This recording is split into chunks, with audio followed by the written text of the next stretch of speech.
Tô sentindo que agora vai, hein? Tô sentindo que agora vai. Esperar o Elson me chamar aqui, já mostrei lá pra ele como faz pra chamar. Gente, recado importante, hoje começa a série de 6 vídeos de Stock Pickers, hoje com o Luiz Nunes às 5h30 da tarde, eu e o Renatão estaremos ao vivo. Se você não se inscreveu ainda, uma série de vídeos gratuitas, é só clicar aqui no Stock Pickers, a gente já deixou o link, no meu Instagram, no Salomoney, na Infomoney, você vai encontrar o link aí em tudo que é canto. E hoje, 7 da noite, Howard Marks ao vivo também na XP. Vou esperar o Elson aqui mandar a solicitação para ver ao vivo.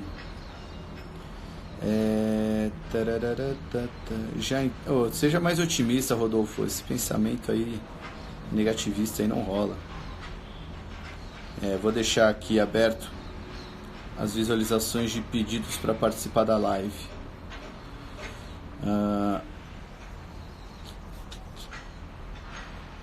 Bom, um monte de gente aqui pedindo, que não é o Elson ainda. Vou esperar o Elson pedir.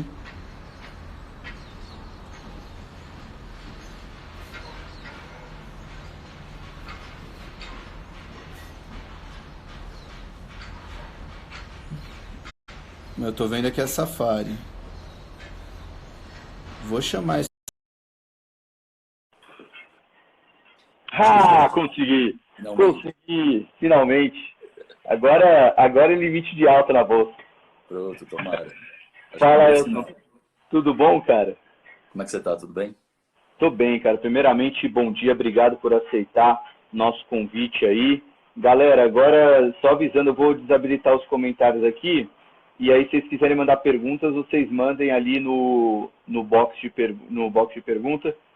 Que, Elson, nosso programa costuma ter 13 minutos. Como a gente atrasou um pouquinho, a gente vai para 13 minutos daqui para frente. Agora são 7h32, então 7h45 aí a gente termina.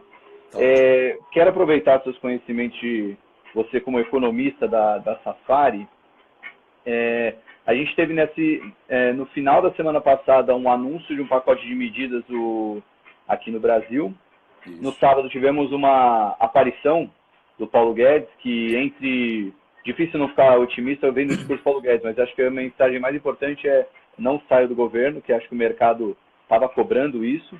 E tivemos ontem o pronunciamento do Trump estendendo a quarentena, né? Acho uma mudança de discurso, acho que percebendo os problemas lá nos Estados Unidos, mas também pode ter até um lado político ali, tendo em vista que a corrida presidencial já começa a sinalizar que o Joe Biden pode ser um adversário forte. Dentro disso tudo, como é que está o cenário para vocês aí? Como é que vocês estão vendo essas medidas anunciadas no Brasil? Enfim, se quiser começar pelo Brasil, depois olhar lá fora, mas como é que está para fazer uma análise econômica no meio de toda essa incerteza com o coronavírus? Thiago, eu acho que assim, essas medidas elas descrevem bem os riscos que a gente tem pela frente e, de alguma forma, as oportunidades quando a gente pensa nos ativos, né? Um risco grande ainda é que você não tem uma boa visibilidade sobre como que vai ser essa curva epidemiológica. Assim, no Brasil está começando, para os Estados Unidos está pesado, está forte, por isso que o Trump voltou atrás no speech. Ele queria abrir mais economia até a Páscoa, virou final de abril. No fundo, isso é uma decisão de opinião pública, né? É uma decisão política. Tem custos muito grandes aí, cumulativos, de você ficar parado. Hoje os jornais estão falando sobre 3 meses para metade das empresas grandes, de caixa. Small e media, muito menos, a gente sabe disso. Tem um problema de crédito aí, um problema de emprego em potencial. Por outro lado, você não pode parar do dia para a noite também uma quarentena com uma epidemia que você não consegue exatamente descrever o que vai acontecer. Ela tem características diferentes para cada país, então aqui é um risco. Tá? Qual que é o lado positivo, eu acho? O lado positivo é um pouco isso que você disse, o que o Brasil fez, começou a fazer finalmente no final da semana passada. O fato do Guedes ter aparecido no call com investidores, acho bem relevante. Ele precisa aparecer, tem uma questão de liderança aqui. Mas o lado positivo, acho que as reações de política econômica estão vindo, né? Então, acho que o mercado tem dois vetores de risco aqui. Uma é a epidemia em si, E aí, quando que o lockdown vai começar a ser flexibilizado? E a outra é o efeito secundário dessa história toda. Qual que é o tamanho do buraco que você vai fazer no mercado de crédito? Como é que isso vai impactar em liquidez? E aí, Fed, fazendo que infinito.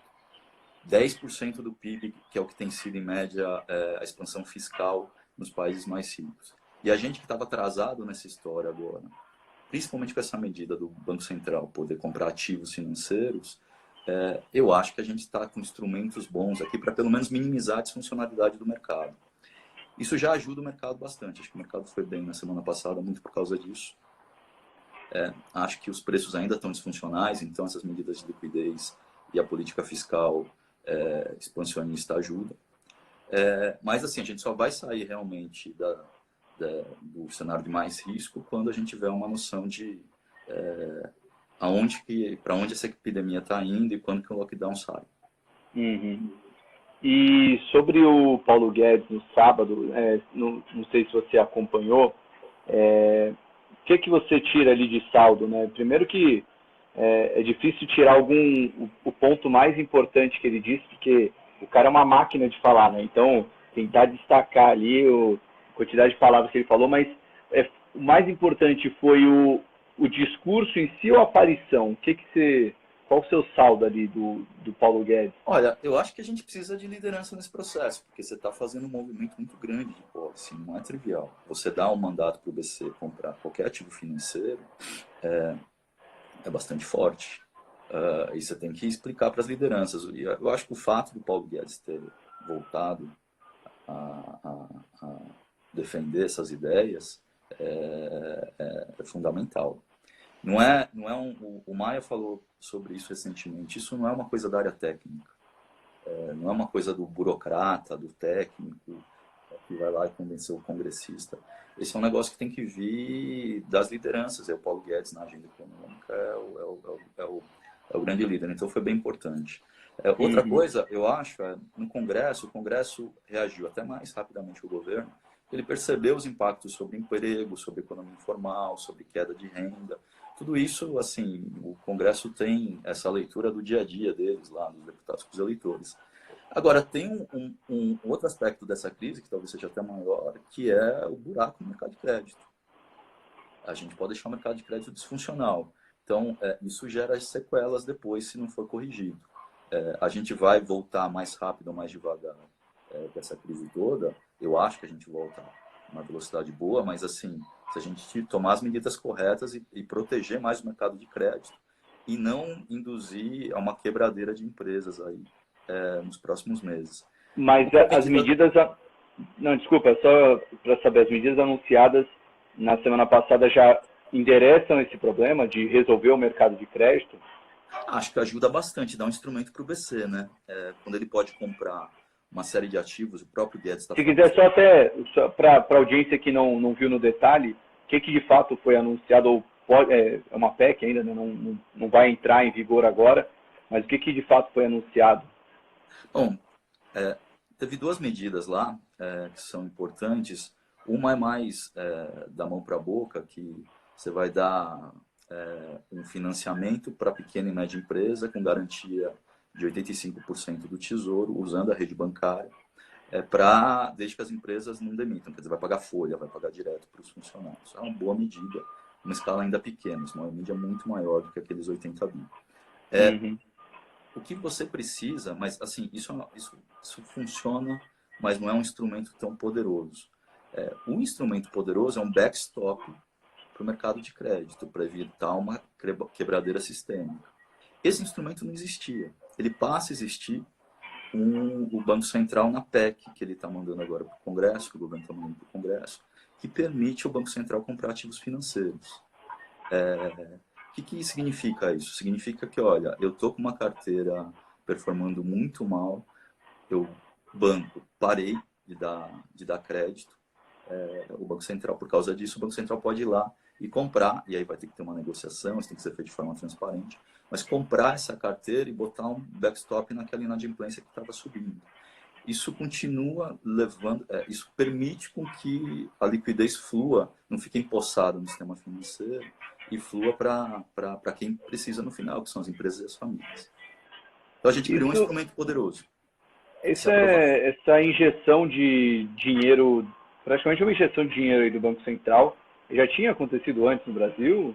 Porque isso se assemelha um pouquinho, não sei o quanto é parecido, mas na última crise lá fora, quando os bancos centrais começaram a injetar dinheiro nas economias, né, os quantitative easing, seria um instrumento parecido que a gente está fazendo aqui? Ou... Não necessariamente precisa fazer aqui, né? Ele pode esterilizar isso daí, ele pode vender título público para neutralizar a expansão monetária. Mas o que ele faz com isso é tentar evitar que a liquidez fique empossada no sistema financeiro e chegue nas demais empresas. A sequela, na verdade, de uma crise como essa, viria se você começar a ter uma quebradeira generalizada e o sistema financeiro todo retraísse. Aí a volta é muito mais difícil. Os BCs no mundo estão usando isso. O Fed tem mais mandato para fazer isso. Criou alguns facilities. Esse negócio ajuda. O mercado de commercial paper está começando a ficar mais disciplinado ou menos disfuncional por causa disso, aos poucos. Europa, você está também quebrando barreiras aí. Hoje você pode fazer lá aqui na veia. No Fed também você está fazendo aqui. E na Europa, agora você pode fazer aqui com papéis soberanos sem limite. Antigamente você podia comprar 30% do outstanding.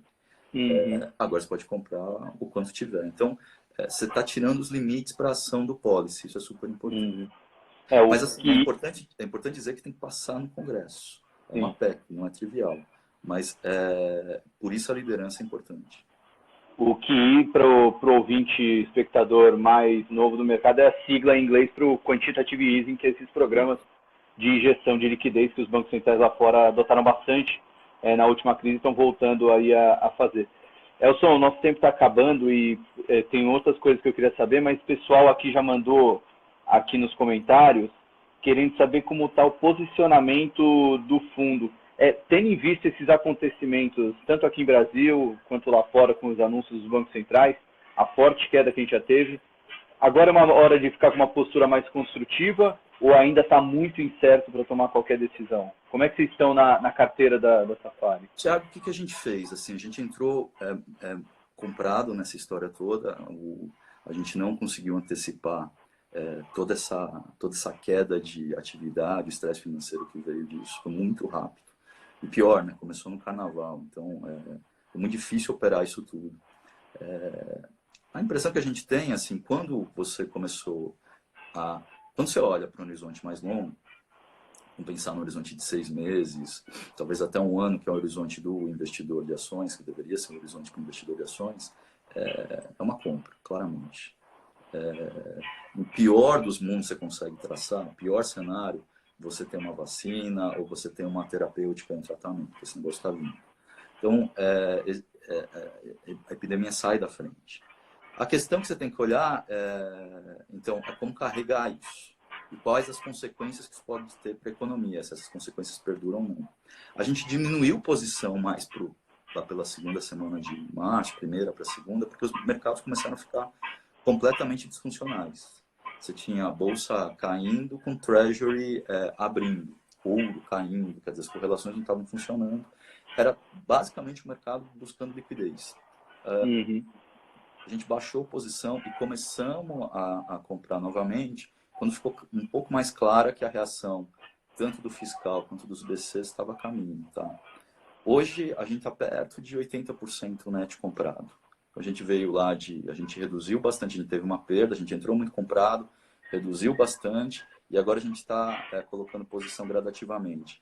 Menos em setores alavancados com a demanda doméstica ou que são expostos ao lockdown aqui de Brasil, porque a gente não tem uma visibilidade clara sobre isso. Temos bastante exportadora, temos bastante online, mas eu acho que é o momento de você ir de uma maneira cuidadosa, porque não é um carrego fácil, alocando risco sim. Legal. Eu fiz essa pergunta aqui porque como o nosso tempo é curto, muita gente já queria saber aqui, o desemprego vai até onde, como ficam as economias lá fora, mas o nosso tempo é muito curto aí e acho que você falando das suas posições, já reflete um pouco do que vocês estão esperando. Mas só então para finalizar, queria que você desse aí um overview aí esse último minuto aí do programa, do que você está vendo aí para as economias, meio que tentar fazer o economista tem que ter esse trabalho de projeção sem, como é que você projeta que as economias vão sair dessas, né? Tanto o Brasil quanto o mundo. Olha, sim, quando eu olho para os mercados, você olha lá, Treasury perto de 0,8 para 10 anos, eu vejo inflação implícita lá, longo prazo, nas break-evens de TIPS americano, rodando perto de 1,2, 1,3, muito baixo, historicamente muito baixo. Veja esse VIX ainda a 60. Quer dizer, são todos indicadores de que ainda o mercado está disfuncional. Quer dizer, os preços estão... O que a renda fixa está me dizendo? Que, olha, a economia global vai entrar numa recessão e vai ficar por muito tempo. Uma dinâmica de deflação. Eu acho que não. Assim, por mais que o carrego seja complicado, eu vejo que no ciclo da epidemia você faz uma volta, pode demorar, mas a gente não sabe exatamente quando é o pico, por isso que é um carrego tão difícil. Mas você faz uma volta e você consegue trabalhar com essas disfuncionalidades do mercado, tanto via política fiscal, especialmente via monetária, que é o que a gente está vendo. Então parece uma oportunidade no horizonte mais longo, mas é um carrego difícil, porque a gente ainda não sabe exatamente como é que é o comportamento dessa epidemia. Pode ser uma coisa para daqui a um mês que você tira o lockdown? Pode. Tem gente que fala em muito mais tempo. A gente vai ver isso ao longo do caminho. O que a gente faz na Safari é tentar antecipar os ciclos. Acho que a gente entrou mais comprado do que deveria nessa crise, mas eu acho que a gente tem que também tentar buscar estar bem posicionado na volta. E alguns para os ativos tentando alocar posição, ciente da volatilidade, usando os dias piores para comprar um pouquinho mais, mas alongando essa história, parece uma oportunidade muito grande.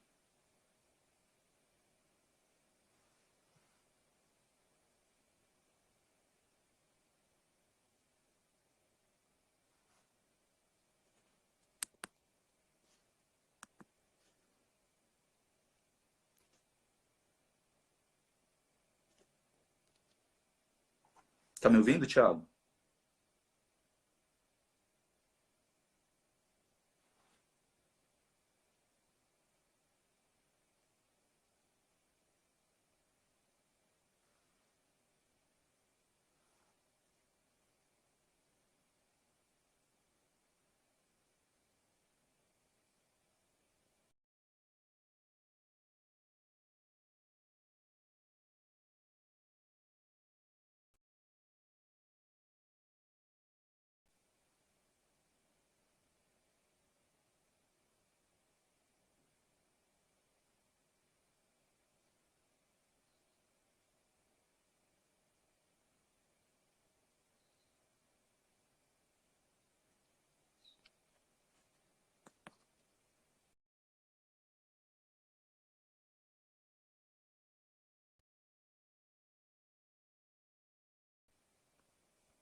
Thiago? Alô, Thiago?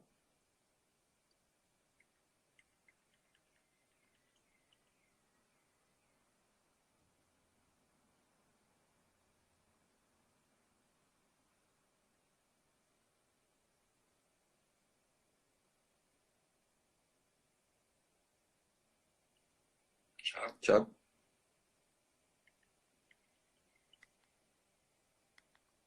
Me ouve, Thiago?